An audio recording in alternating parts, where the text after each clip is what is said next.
ได้เวลาเที่ยงแล้วบัดนี้พี่น้องเตรียมอาหารเที่ยงบัด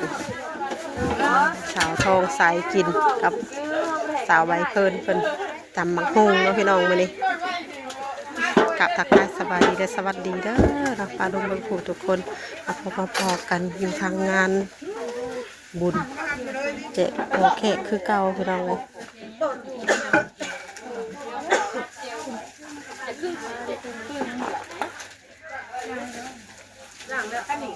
ชิ้นล่างแล้วว่าแหละนั่นมันนะ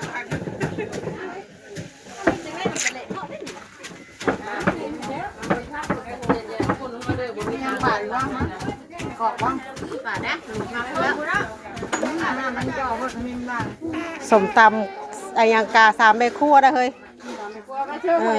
เข้าไปจะได้เป็นกา3 เมครัว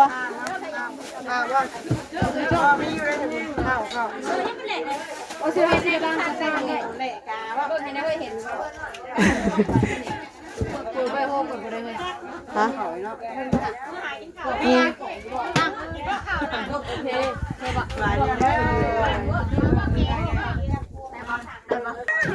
ลูก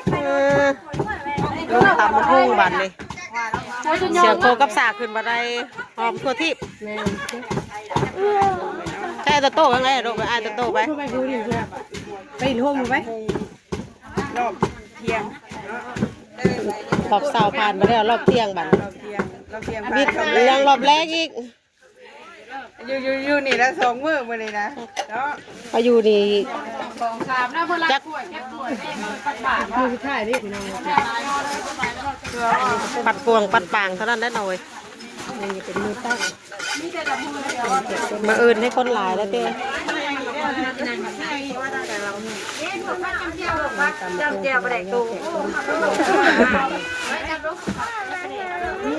ผู้น้องคมขามผู้ดุ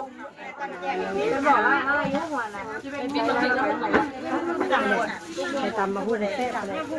ขาดไม่ได้ปุ๊บ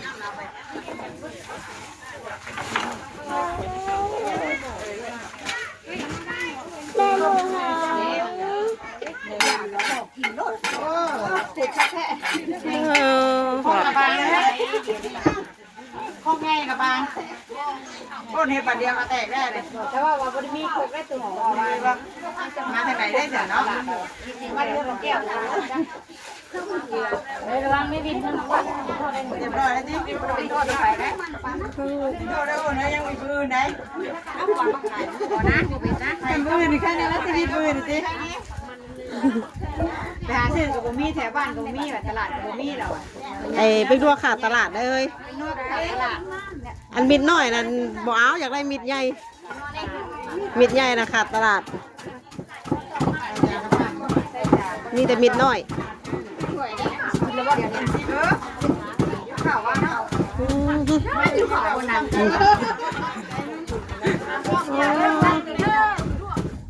เมลูกอ่อนหิวข่าวอ่ะเราเนี่ยเมลูกอ่อน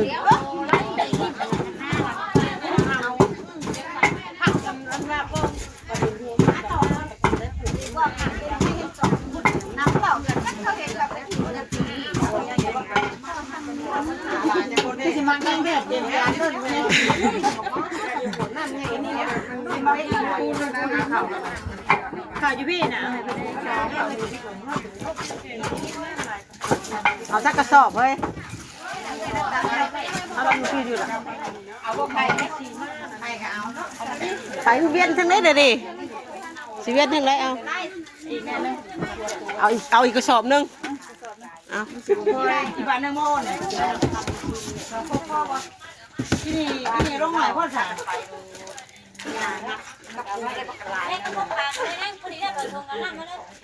น้องเรียกโต๊ะ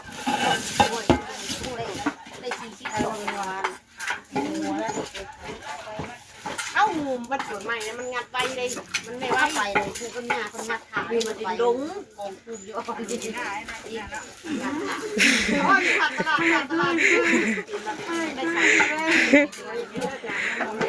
ขาดตลาดแล้วเลยมาอีกแล้วบ่นะ พอแล้วจอยง่ายพูดกินอีก เพราะคนจอยก็กินลายเต้ยบอกคนจอยแล้ววะ ยาแล้วขึ้นเที่ยงของข้าวเที่ยงยาอ้าวบัดเที่ยงยา มาตอนนี้เบย เที่ยงยามันนี่ตั้งมาหาเงินก่อนแล้วประเด็กต่อเข้าโลบริสุทธิ์ คนก็คือเวลาไปไหนติ ประเด็กต้อนกับไปอยู่ได้ได้เนาะได้ขวดวันนี้ก็เชียร์มันดีกว่า อันอยู่เลยทั้งนั้นอยู่มาให้ขวดด้วยนะ ขายกันนี่ใส่หม้อแล้วคึบเอาลงให้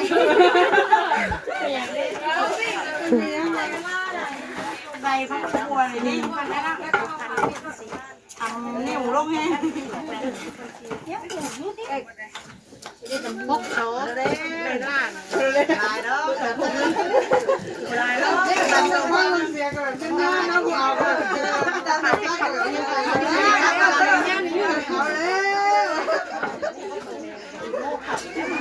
กูเอาไปจนยากเลยบอกจนยากเลยจังเยอะอะไรหรอกใครจุ๊บเราเลิกเราไม่ได้ชมแกงนี่ก็ได้ว่าเสียงเยอะ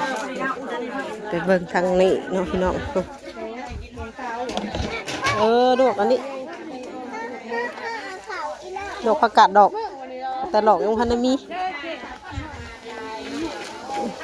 เอามือเนาะ อ้าวอยากลองเบิ่งอ้าว อันหมอยังสารปะหนึ่งหมักมูน้อย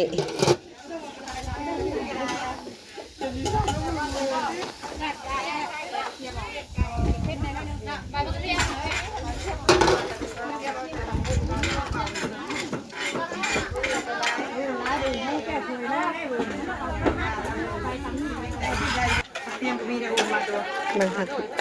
ลวกผักขาตำหมักฮงลวกผักสุกแล้วจึงเอาตำฮงออกไปยังหลายแต่บ่ใช่แกงเนี่ยอันแกงเศร้านี่อุ่นก็ได้คือบ่ได้เป็นมันเนาะหางยาวมึงไรดีเด้แกงเตาใหญ่ลวกผักเอาผักโมเมนต์ผักดอกบ่ใช่นี่กัดช่องแต่ว่าท่านออกดอกมีแต่ใบ ดอกก็ออกได้กินดอกก้อนนี่เหลือไป ดอกกินบ่แหละติ กินด้วยเลย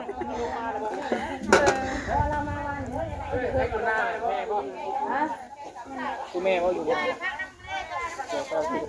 เอาคือเรามาแล้วบ่สาวนี่ ยังอยู่เนาะยังอันเป็น เนาะถ่าก่อนสายแป๊บนึงตามหุงก็รอลวกผักก่อนพี่น้องเลยแป๊บนึง พักมันอยากเข่า ผักอยากเผาต้องใส่เวลาติ เวลา ใจเย็นๆเนาะ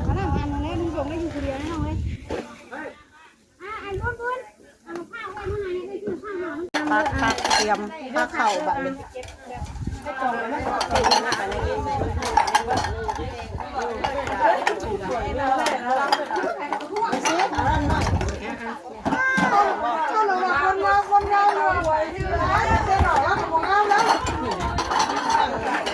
มันยังนะ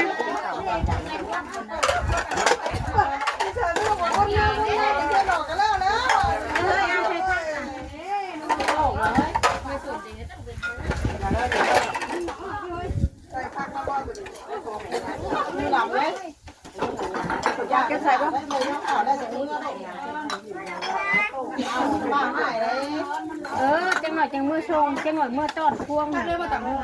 ย่อเข่าแล้วจังมือลูกย่อเข่าก่อนเอาจานหม้อไล่เลย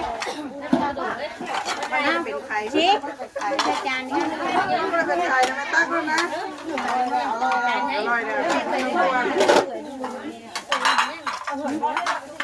เป็นยังไงนะสวยป่ะ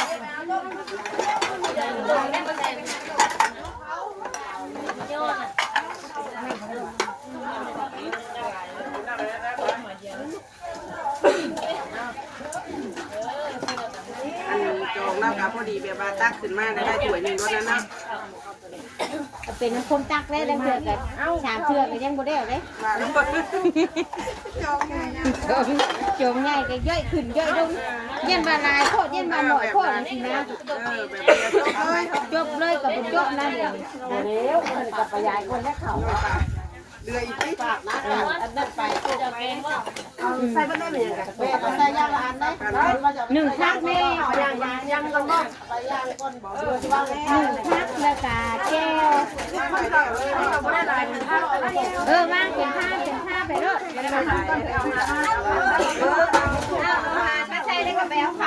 อันนี้บ่เอาบ่นี่นะ แกงอันนี้ก็ไปก่อนบ่ ดูก่อนไหน แกงก็ทำบ่ บ่วงคือบ่ชักชะโลดนะบ่วงนะ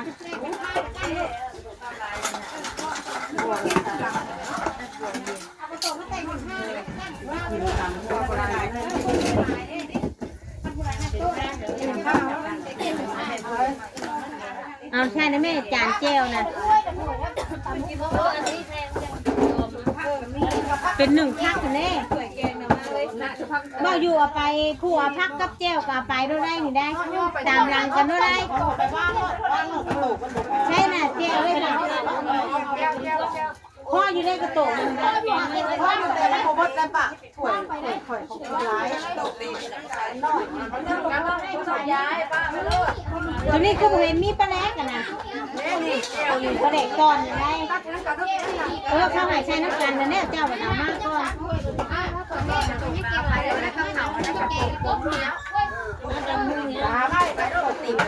ตัวนี้คือไม่ได้ตามหูแบบนี้ไม่ยั้งอันนี้อ้าวเราสับสน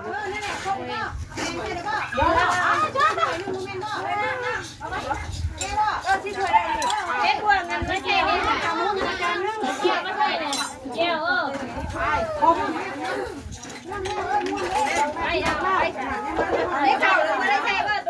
โมใช่ก็หิวไปรอดครูหิวไปก็เอาไปน้ำลังรอดอาจารย์ไม่มีเขาไปกระโปรงแล้วมาเกี่ยว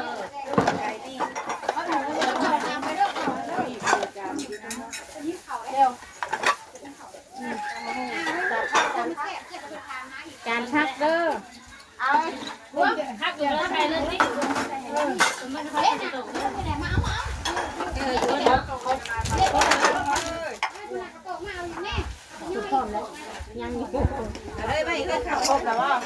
ข่าวเฮ้ยเอาข่าวให้เพื่อนดิเฮ้ยเอายืนให้เราเลย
นี่คือจำไรแล้วมือเอาหัวซัดกันไปมือมา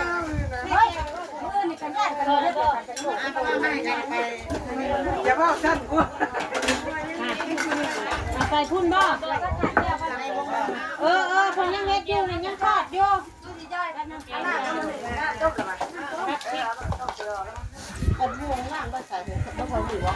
เข่าเอาไปเด้อเข่าห้ามชิดเข่าอยู่พี่เด้อเข่านะเอาตั้งตามหุ้นให้เขา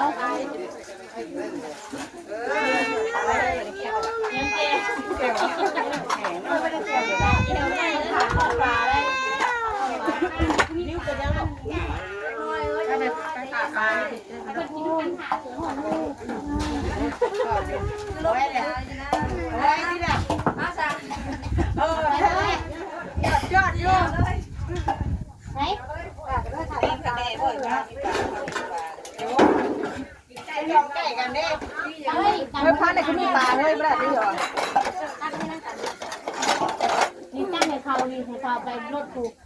สลายไปแล้วพันหนึ่งพันหนึ่งก็สลายไปแล้วพันมาสองพันแบบนี้เดี๋ยวถ่ายตัวเจ้าไปมีปลามีปลาเอาได้ปลาได้ยิ้มข้าวช่วงนี้ยิ้มข้าวแล้วช่วงนี้ไม่ต้องเอาก็ได้เจลไม่ได้มาเอาไปแล้วพักมามองเจลว่าดีมากนะเอาใจตัวนี้น้ำหนึ่งไปเฮ้ยจะไม่เฮ้ยจ้าใส่จ้าใส่มันตังค์พักใส่บ่จับคนค่ะเดี๋ยวกินเจียวกันแป๊บนึงขับปลานั้น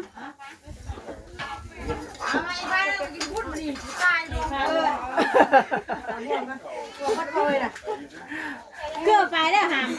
สองข้าวไอ้บนนี้อายุป้าจะลงไหนคนไปข้าวเอาไปเที่ยวเลยยังจะอยู่นี่โซนแก้วเอามาอีกกระโตกงานเอาไหนเว้ยอีกกระโตกงาน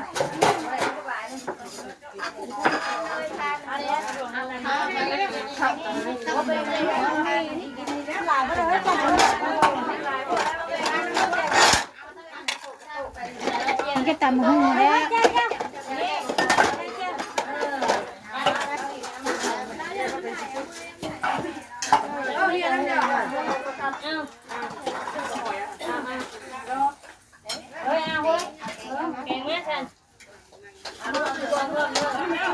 บวงจะอยู่ใส่บวงอ่ะบอกบวงแบบนี้บวงมีบวงนี่เปลี่ยนเลยแต่บวงเอา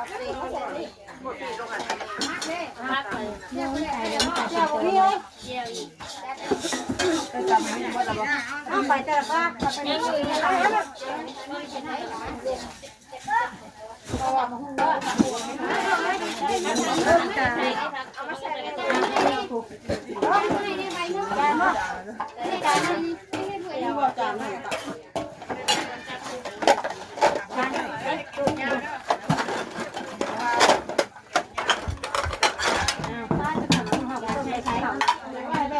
เป็นยังจ้ามีแล้วมีแต่ทิพย์ยังอยู่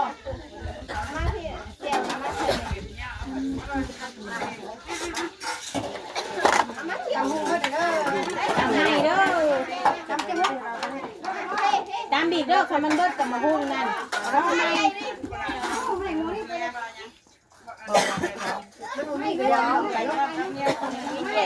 ต้มน้ำร้อนลวกข้าวปุ้นนั่นจานลวกก็เป็นระยะต้องเลยแช่ได้ข้าวปุ้นนะลวกตำกินนี่นะขยะตำอยากยุบกับตำกินบ่แม่นบ่ใส่แช่ได้ข้าวปุ้นตำชุ่มห้าวกินอยู่นี่แล้วใช้เอิญข้าวปุ้นกับไปให้เขาอีก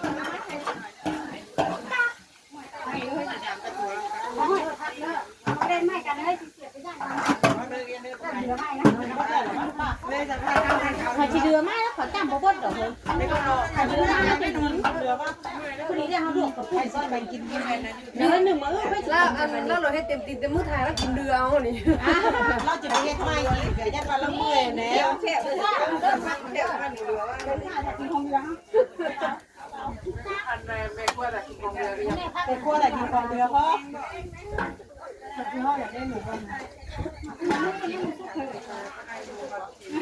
หนึ่งมันก็ต้มนะกินแม่ขั้วกินนึ่งแม่ขั้วกินนึ่งก็ร่มใหญ่ขนาดเราขั้วเลย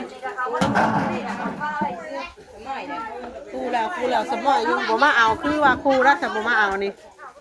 สิครูเรียบร้อยอย่างเดียวแต่แม่ครัวบัดนี้ย้ำคือเด็กบักฮงบ่ได้บ่อนย้ำกินบ่แล้วพระเจ้าบ่ย้ำไหมย้ำหลายบูแม่ว่าคนย่ำหลายยันนั่นยังบ่เบิดแต่บัดนี้ตำแซ่บวะผู้นี้ตำน้ำเจ้าคนบ้านนี้เจ้าหูนี่โอ้นั่งอย่างกันนั่งแล้วชุมเจ้ากระเทียมกันชุมเจ้าสิได้ค่ะเด็กไม่อะไรยุ่งนี่ท้องนี่ยังไม่เท่าชุมเทียมกันอยู่ที่ว่ายา ตัวเริ่มเลยนะไปรถเต้นถาแจวประเดี๋ยวจะได้จะได้ มาลืมอีกแจบประเด็นนะติ แหลกเด็กแสบหมดหอยมากหมดเล่น ทอดประเด็นโตใช่อันกับนะ เฮ้ยไปดูกัน ปิดบ่นี่นะป้าวันนี้ว่าสูตรทดลอง พอเพลงบาทนึงเดี๋ยวพ่อได้ทำให้เปื่อย นี่นะโอ้ยฉันได้เฮ็ดโนเล่เพิ่นว่าสิไปกับ ตัวจะไปพริกมัน ประเฮ็ดแซ่บประเฮ็ดด้วยแจ่วค่ะ เนาะ